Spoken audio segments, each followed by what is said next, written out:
Policies like the child tax credit is to ensure that benefits are targeted to those most in need. I think that's a view that's shared by most, if not all, of my colleagues. Unfortunately, the child tax credit as it currently exists does not reflect this principle. And today, I'm told a married couple earning up to $400,000 per year is able to receive the full benefit of the child tax credit. At the same time, a married couple at the lowest end of the income spectrum is only eligible for a portion of that credit. Question, and this would be for Ms. Matsui and Ms. Lester, but how can policymakers better target the child tax credit to support those most in need instead of benefiting upper income families, all while reducing the cost of the credit to the federal government? Please, Ms. Matsui.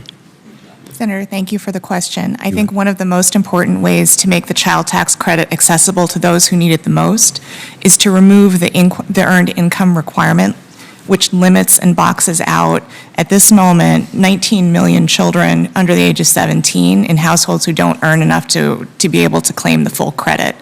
In addition, the provision from the 2017 tax law that made children with ITINs ineligible to be claimed for the child tax credit is another policy that locks families out of the benefits of the child tax credit, and is another way that we could improve it so that the families most in need receive it. Okay, good, thank you. Ms. Lester, the same question. How can policymakers like us better target the child tax credit to support those most in need instead of benefiting, in no small part, upper income families, all while reducing the cost of the credit to the federal government? I think you basically have to spend money to save money sometimes, and that is going to be through the family-friendly policies is going to help the average family, such as myself, a two-income working household. We need better policies to be able to continue to work. It's not sustainable to continue to pay almost $30,000 for childcare so that I can go to work. I mean, that's most people's yearly income, so they can't maintain that. Okay, thank you. Thanks. My second question is for Mr. Collins. Good morning. Good afternoon. It's been a full day so far. But a question, if I could, on the earned income tax credit and workforce participation. As I travel around the little state of Delaware, about 100 miles from north to south, about 50 miles from east to west, we've got 1 million people.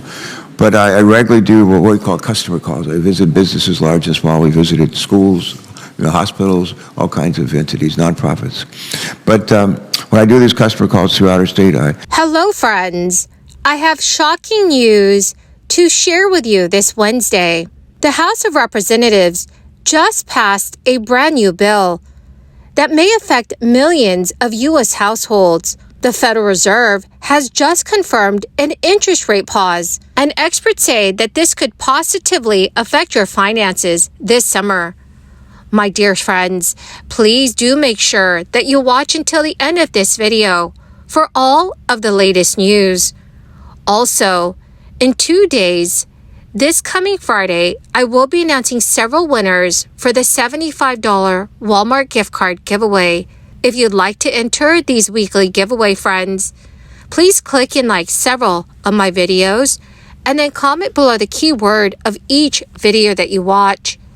The more videos that you comment on, dear friends, the greater your chances of winning the giveaways. Now, friends, the Federal Reserve is pausing on raising rates, marking the first break after 15 months of consecutive increases.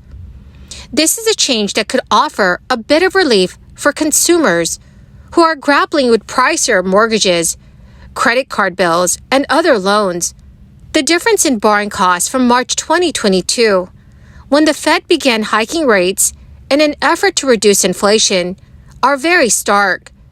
In early 2022, the rate for a conventional 30-year mortgage was about 3.2%, and now it is 6.8%, meaning that the monthly mortgage payment on a typical $300,000 home costs about 50% more. The annual percentage rate on credit cards has hit record highs and now tops 20%, while costs for other loans are also much higher. The central bank has been hiking rates in order to douse the hottest inflation in 40 years. But the good news is that the federal data showed that the effort is working. With May's Consumer Price Index rising at the slowest pace in 2 years, mortgage rates are likely to hold steady following the Fed pause. That could provide a boost to consumers after the rapid surge in home loans. But still, rates could fluctuate this year as the housing market reacts to economic uncertainty. Mortgages have dipped since a debt ceiling issue was settled. It is a sign that the housing loan market is sensitive to trends beyond the underlying federal funds rate. But many experts say that consumers with credit card balances are not likely to see relief anytime soon. In fact, annual percentage rates could continue to rise, even despite a Fed pause, because some banks are still incorporating the most recent Fed hikes into their own fee schedule. Loan rates for new vehicles have stayed constant for the past few months, at an average of about 7%. That isn't likely to change, even with the Fed leaving rates alone for now. Auto loan rates tend to reflect buyer demand for vehicles more than they do the Fed's interest rate decisions. Vehicle sales, while still way below pre-crisis levels, remain fairly strong, while vehicle prices are still very high after increasing during the crisis. Unless sales slow significantly, companies and dealers are unlikely to reduce prices or offer better loan rates. The question is whether the Fed will resume hiking rates at its next meeting in July, or whether it will continue its pause or even cut rates. That will depend on the pace of inflation and the strength of the U.S. economy. So in other words, consumers may have to wait until they see significantly lower borrowing costs. This week, the House of Representatives also voted to pass legislation that prevents the federal government from banning gas stoves.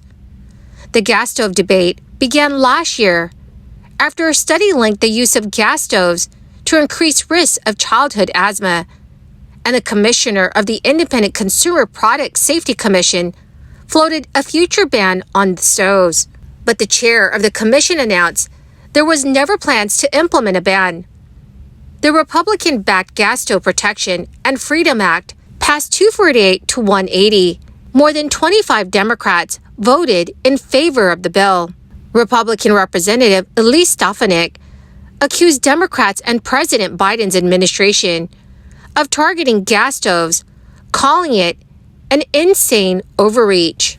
Then her Republican colleague, Representative Thomas Macy, said, "This is a war on stoves, and the war will be stopped by the Gas Stove Protection and Freedom and the Save Our Gas Stoves Act." Democratic lawmakers have said the House of Representatives should be focused on other problems.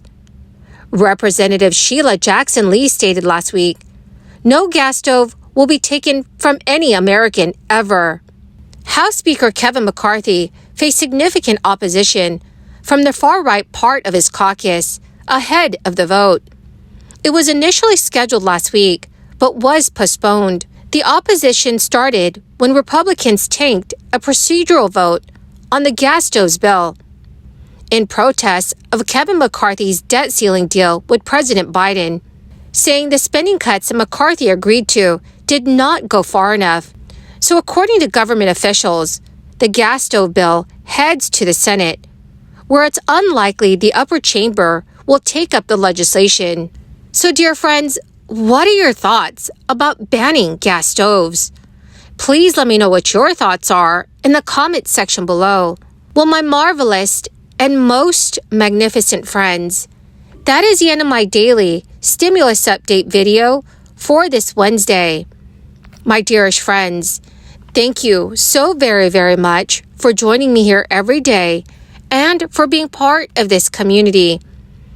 To say thank you and to show my appreciation, I will be announcing several winners this coming Friday for the Walmart gift card giveaway. If you'd like to enter the giveaway, friends, all you will need to do is click and like several of my videos and then comment below the keyword of each video that you watch. The more videos that you watch and then comment on, my friends, the greater your chances of winning the giveaways. Thank you and have a wonderful and very blessed week.